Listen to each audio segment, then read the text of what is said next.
Hello viewers, আসসালামু আলাইকুম। চলে আসলাম আপনাদের মাঝে খুব সহজ এবং সুস্বাদু রেসিপি নিয়ে, কাবুলি আলু। এর জন্য আমি নিয়েছি 3-4টা সিদ্ধ করা আলু।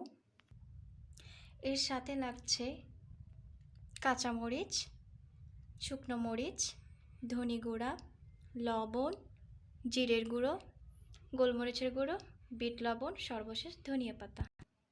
সাথে লাগছে তেঁতুলের গাদ। সাথে নিয়েছি ঝাল চানাচুর। আপনারা যে কোনো স্বাদের চানাচুর নিতে পারেন।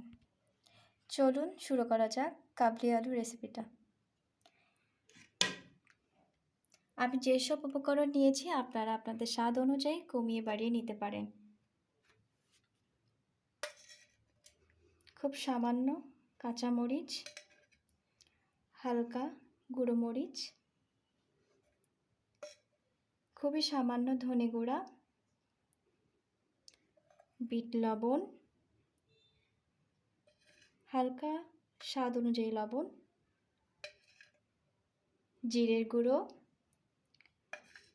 সাথে দিয়েছি হালকা গোলমরিচ আর খুব সামান্য পরিমাণে ধনিয়া পাতা।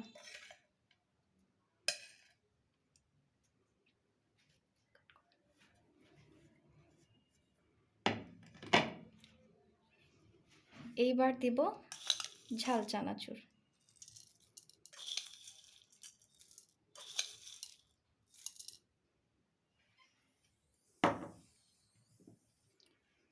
সাথে দিচ্ছি তেঁতুলের গাদ,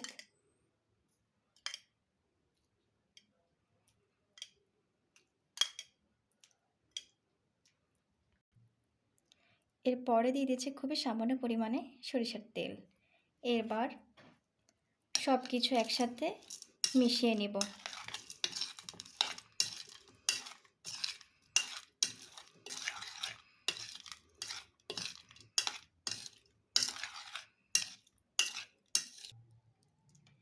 বন্ধুরা, তৈরি হয়ে গেল খুব সহজ এবং মুখরোচক কাবুলি আলু।